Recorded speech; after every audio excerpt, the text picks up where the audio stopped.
military system with military strategy. And his strategy was, when he couldn't get a big win, what was the strategy? He went after the Jews. He went after the Jews who lived in Medina, the town where he was camped out. He went after one tribe, drove them out of the city, an ethnic cleansing, took all of their goods.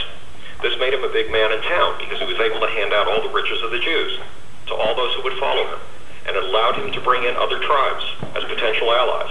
The next time he wasn't able to win a battle and it wasn't able to bring in a lot of money, that is a lot of clothing, a lot of the things that were valuable at the time, a lot of sheep, a lot of date orchards, he once again went and clobbered another group of Jews. He did this 4 times. So clobbering the Jews in Islamic military tradition is a prelude. It's a prelude to bigger conquests. Each time he clobbered a Jewish tribe, it was to set himself up for a bigger battle against a much, much bigger enemy. Now, who are the bigger enemies these days? Once you get rid of this little tiny country the size of a fly speck on the global map, I'm not sure that I'd characterize it that way. It is small geographically, but whatever we do or don't know about an Islamic bomb, right? We do know that the Israelis have lots of them buried in the desert. Yes, absolutely true. So the question to you would be making nuclear stuff for a long time. That's right. So my question to you would be, the Islamic bomb aside for a moment, how far will Israel be pushed before they dredge one of these up and use it? You know, Art, that's a very good question. And I think that Israel would have to be extraordinarily desperate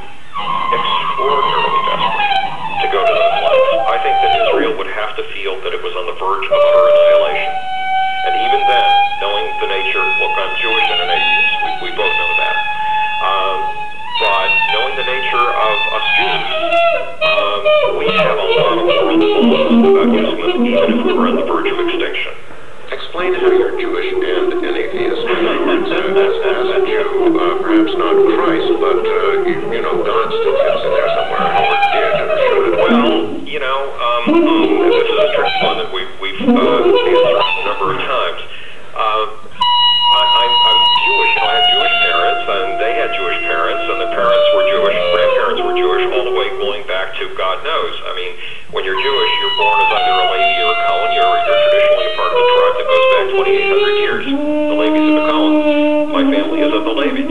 So if my family traces its roots back accurately, then originally my family was living someplace in the Middle East. There are people who say that's not true.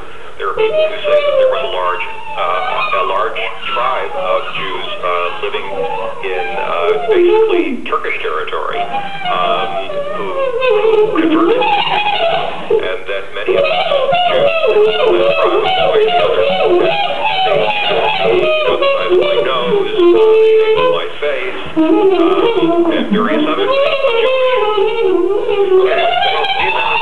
What about the belief in God part? What about the belief in God part, or the lack of it? I can't help that any more than another person can help his or her belief. At the age of 13, it suddenly hit me that I was an atheist. And Lord knows, Art, we'd really have to go digging to find out where that came from. But it was so deep in my bones, it was so deep in my marrow, that there's no way I can evade it or avoid it. So you honestly believe there is no higher power, there is no creator. We're down here on our own. Yes, and I think there's an old rabbinic saying from the 15th century, and it says, in essence, God left creation half finished so that we would finish the other part.